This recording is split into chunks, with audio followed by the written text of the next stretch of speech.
And Kyle Matson, sitting in for Andy Liu. Welcome to Light Years. You know what? I got the perfect voicemail to start us off with.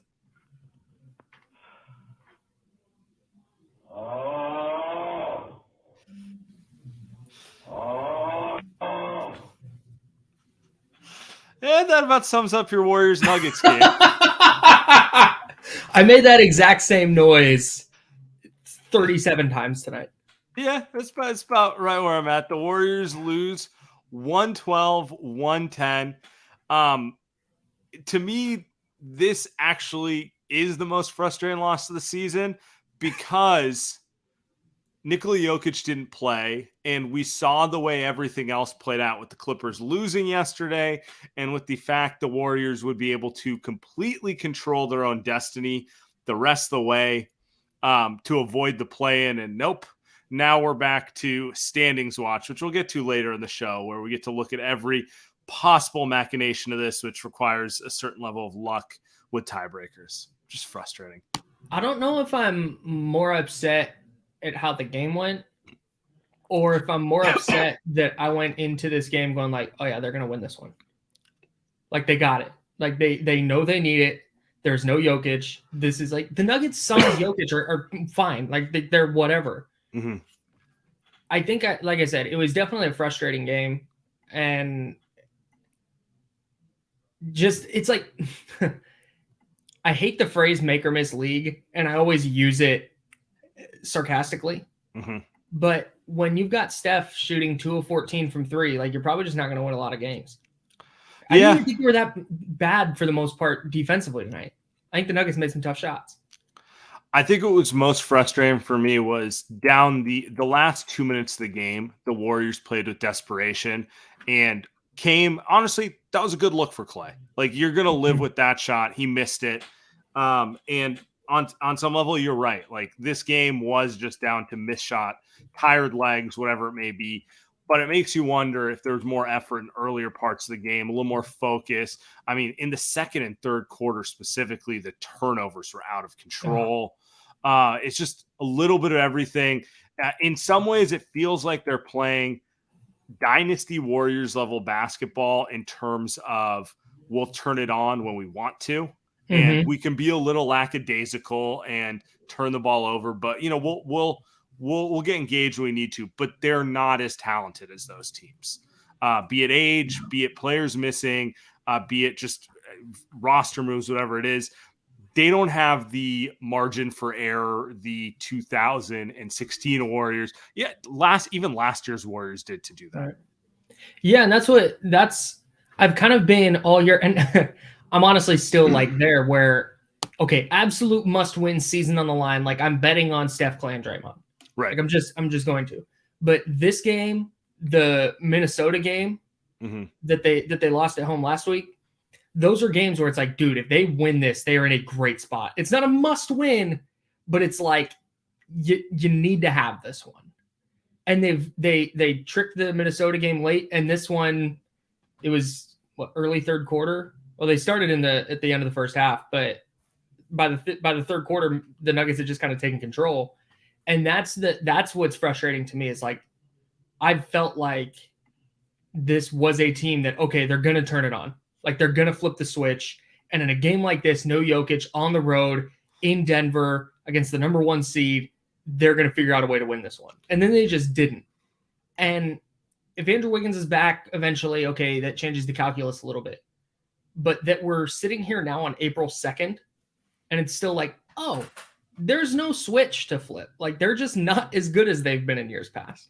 And that's okay. Like, that's where you get in year 9 of a run. But it's just kind of a bummer.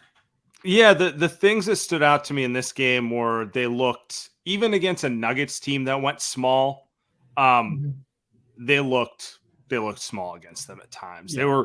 When Looney wasn't out there, they had a very hard time getting rebounds. Now, when Looney was out there, they were dominating the glass. Mm-hmm. But in general, it was a lot of the same. Kuminga, for as great a year as he's had, 1 rebound, and just watch it. just watching the game, he looks exactly like a young player who's like a split second late mentally on all this. Like I know physically he can get the rebounds, but it's just kind of like he's young.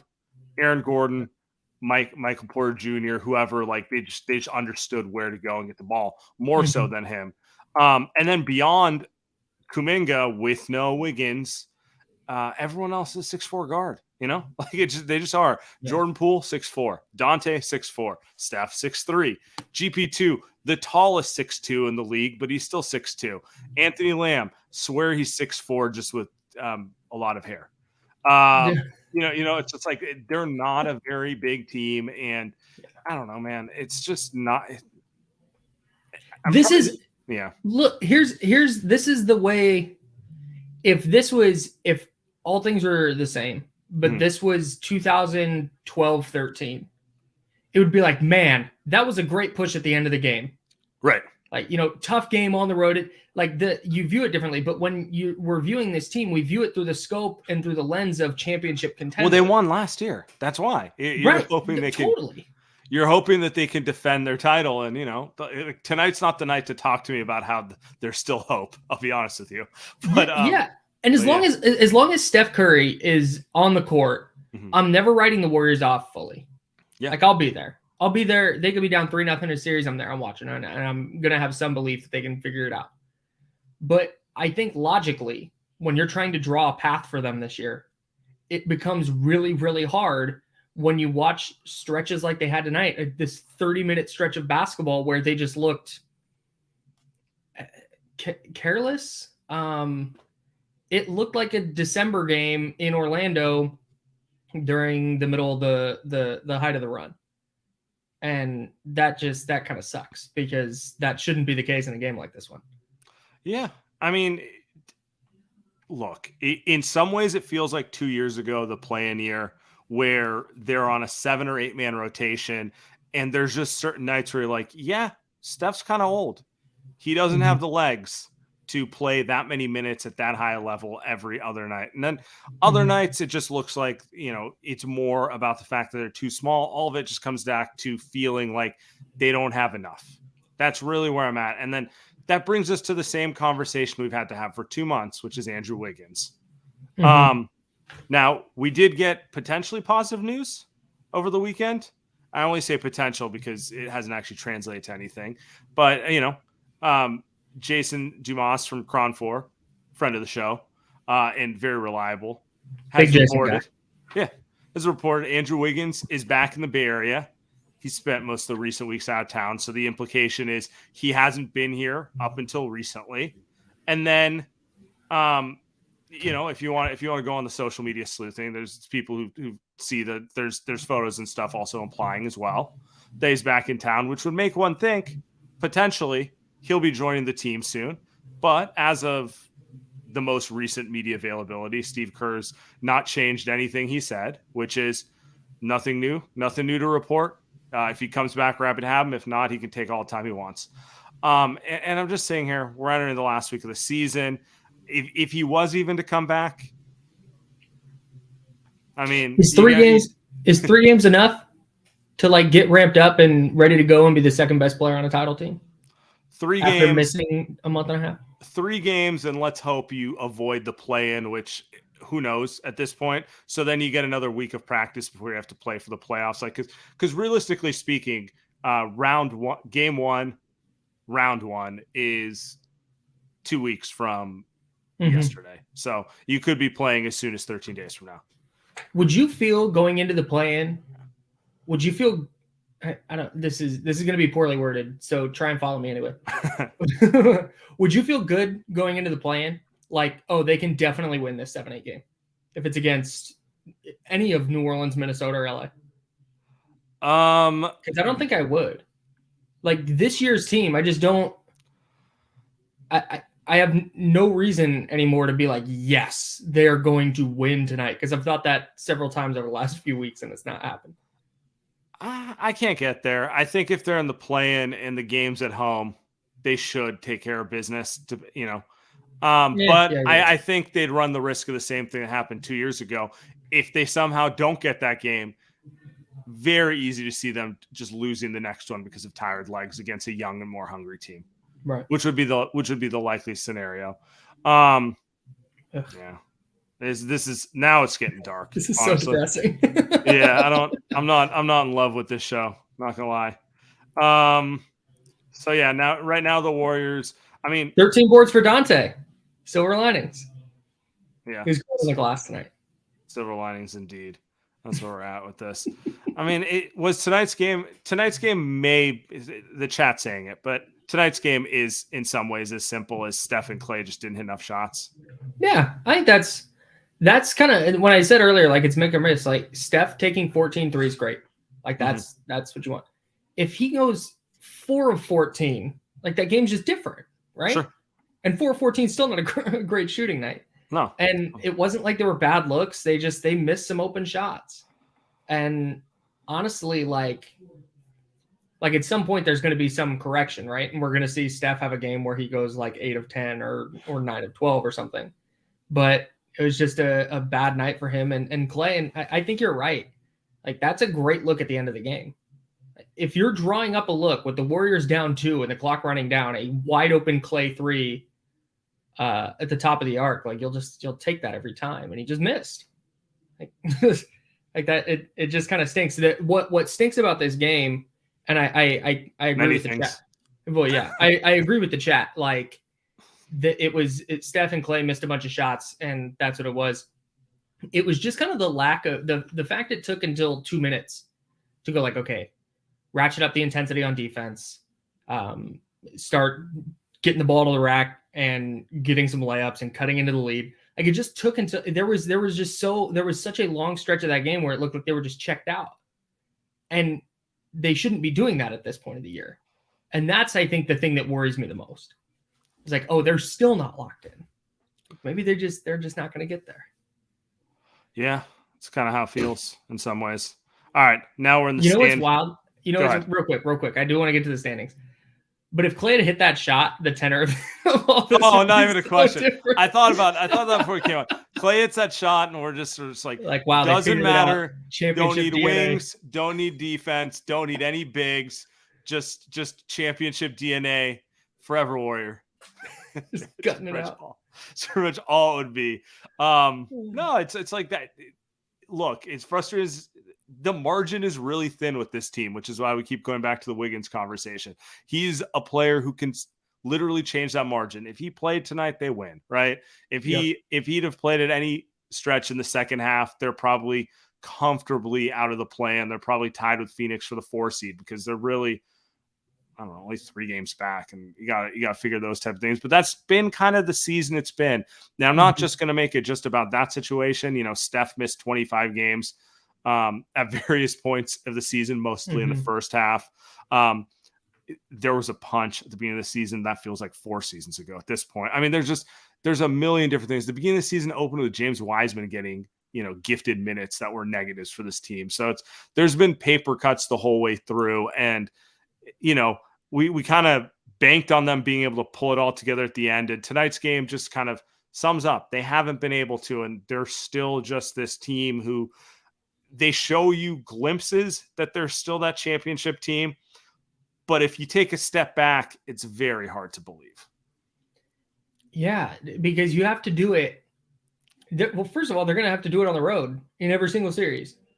And I understand they've won a road game in all the series they've played under Steve Kerr, and they've never lost it before the finals. And I understand all that, and I feel that, and I hold that in my heart. But they've won 8, 9 games on the road all year.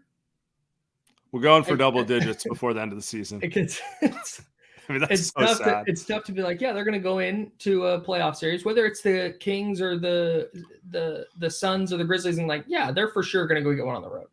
Mm-hmm. Like chalk it up. And maybe this is all different in the playoffs, but man, right now it's ugly. All right, it is very ugly. Just kind of tough. Hey, at least they didn't lose to the Blazers.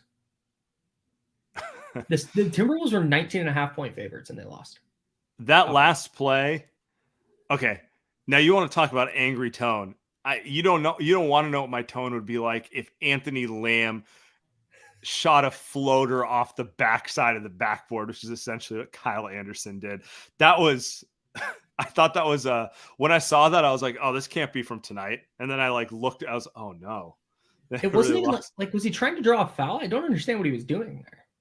I'm utterly confused. Yeah, I think he thought he got contact, and when he realized he didn't, he tried to put it up, and it was tough. Well, they're destined for the play-in, I'll put it that way. Yeah, they're headed there for sure. Okay, so Warriors' loss has them tied with the Clippers, but the Clippers have the tiebreaker, so they are currently in the 6th seed. But let's pull back here. The Warriors, Clippers, Pelicans, and Lakers all have 38 losses, which is the magic number here. The Warriors have no tiebreaker advantage over any of these teams. Good. Perfect. Which doesn't look good. Now, one thing that does work in the Warriors' favor, the Clippers and Lakers play this week. So one of those teams will have 39 losses. No matter what, if the Warriors win out, they will have a better record than one of the Lakers or Clippers. The Pelicans, on the other hand, they have, let's pull up the schedule. They have the Kings, the Grizzlies, the Knicks, and the Timberwolves. Theoretically, a very tough path, and one in which they should not win all 4 games.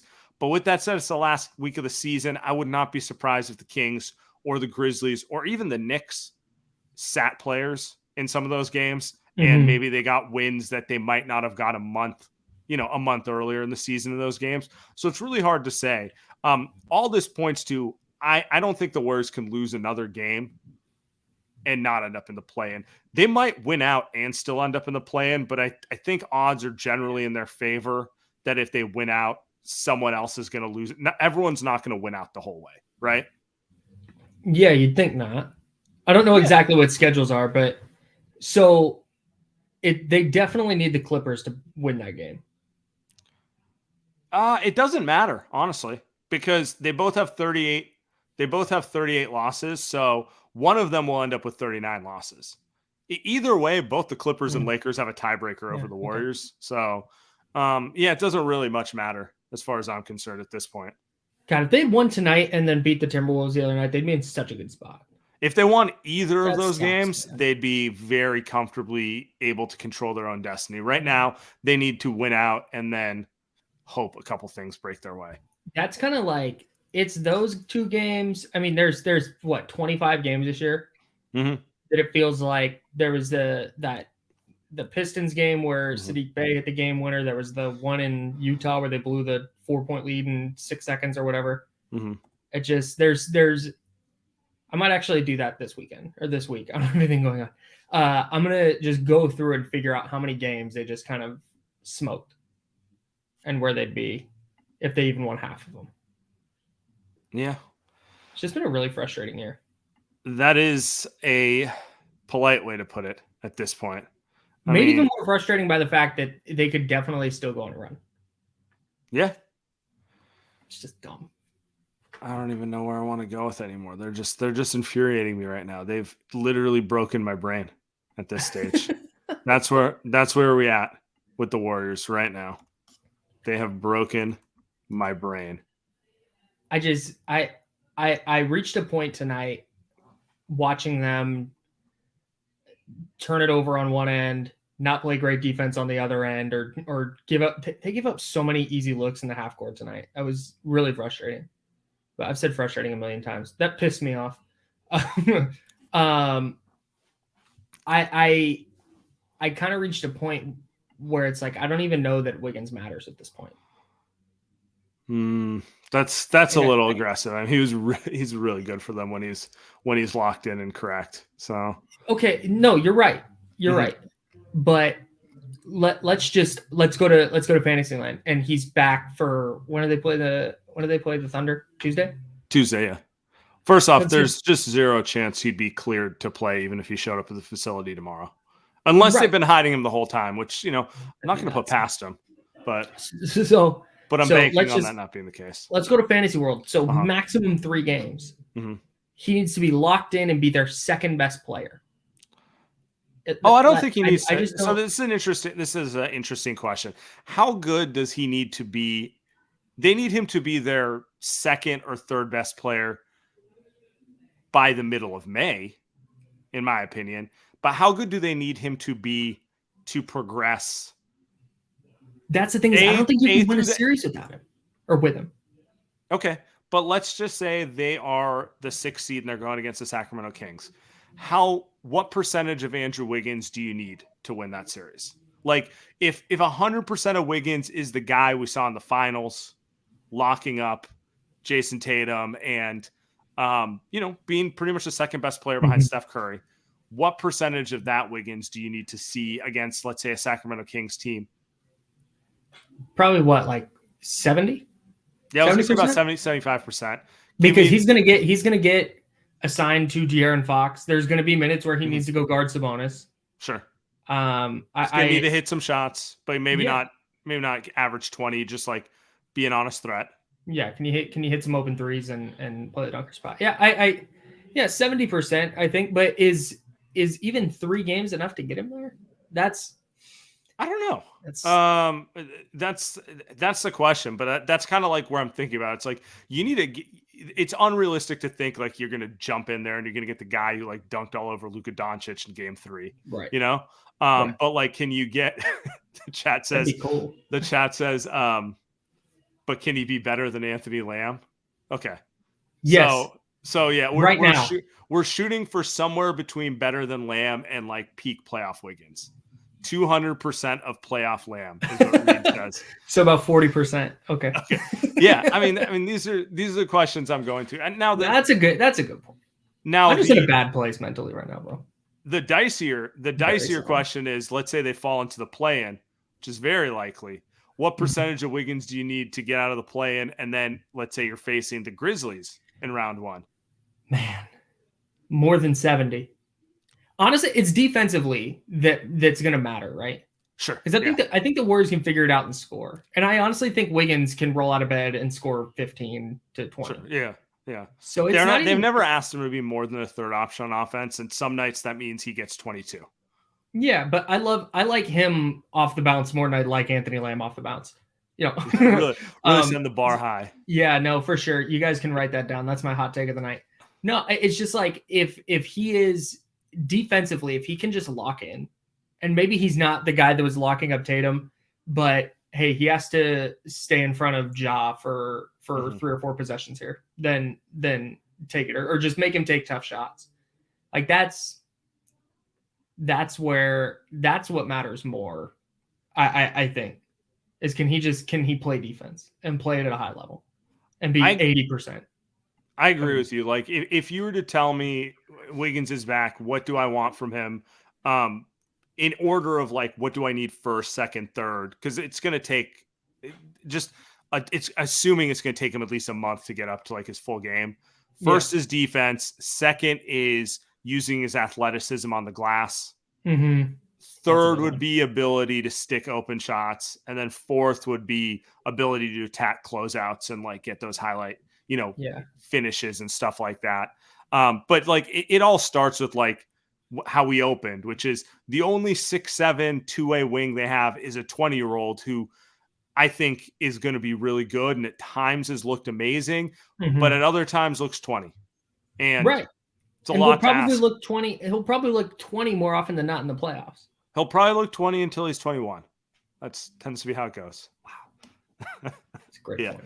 No, but that's okay. But that's a good place to steer this, because you watch the GP2 Draymond Kuminga lineups and it's like, that's a terror defensively, but then they get on the offensive end and it's just gummed up and it's gross.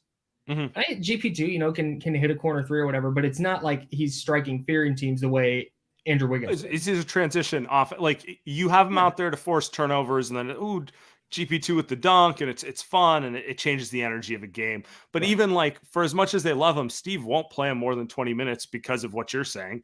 He's not a half-court offensive player. No, and Wiggins would provide some of that while giving them that defense that's still switchable, that's still long. Sure.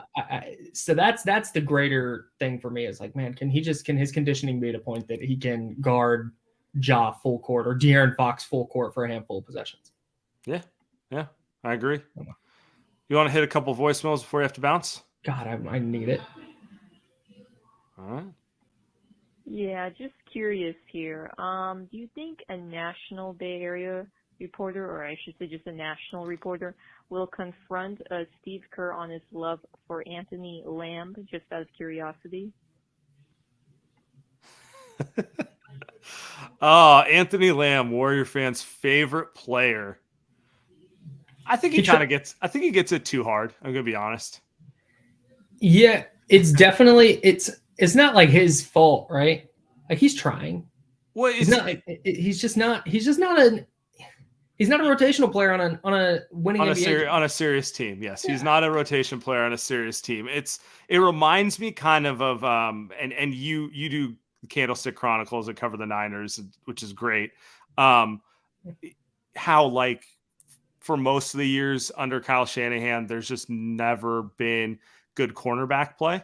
Like there's always like a cornerback, and they're always kind of. But is it their fault, or is it the fact that there's not a single cornerback on the roster who's worth playing? And that's kind of how I look at Anthony Lamb, in the sense of they need a wing who can play that stretch 4 role. And Otto Porter was it last year, and he was awesome at it. They don't have anyone. Anthony Lamb is the closest thing they have to it, and it's just kind of like frustrations over the roster more than anything.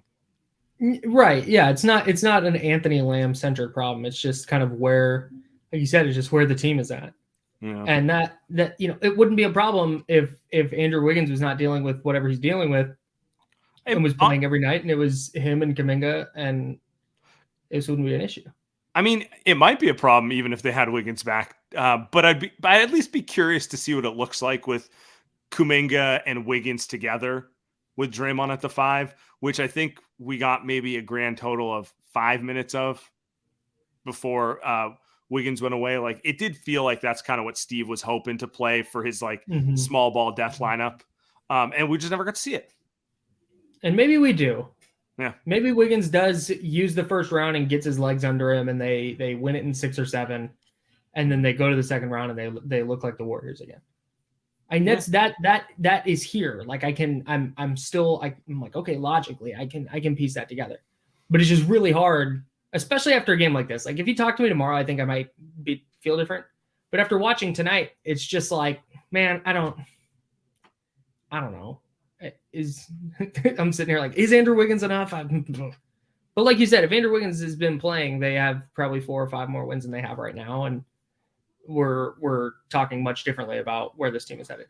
And then we're trying to determine if their mediocre record is who they are, or is there a better team in there because of all the games everyone's missed. I mean, honestly, it'd be a lot of the same conversation, but less frustrating. So, oh, dude, no doubt. Significantly less frustrating. But yeah, I mean, they're okay. I don't know. We have a post-game quote from Kareth Burke, Dante DiVincenzo, on the lack of focus. Ultimately, you have to look at yourself in the mirror. If you're out there playing this game and you're waiting for someone else to tell you, excuse my language, get your head out of your ass, that's not going to work. That's not going to win games. Okay. Well, glad to know at least he recognizes that their effort waxes and wanes the way that you and I do.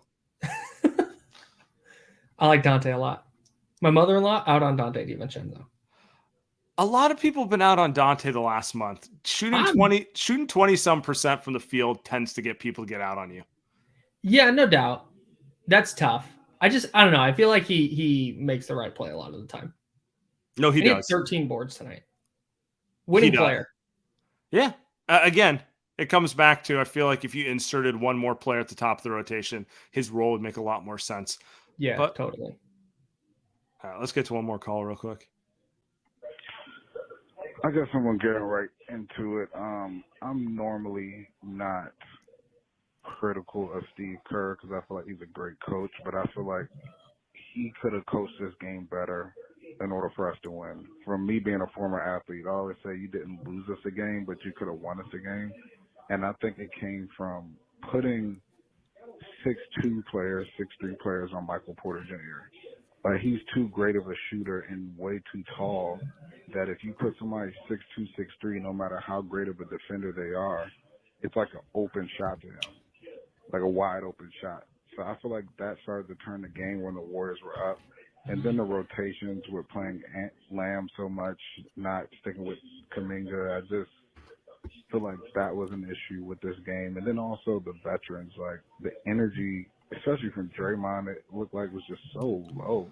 It's like you think this is a must-win game, but it really doesn't feel like it with their energy at all. So. Yeah. I've seen that complaint.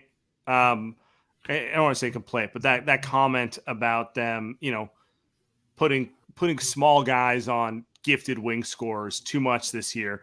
And my personal response has always been like, I mean, what was their other option at that point? If they put Kuminga on him, then someone else has to be on Aaron Gordon, which, right.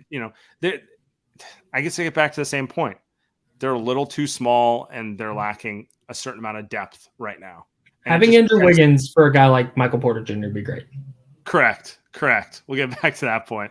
We're just going to beat that one into the ground.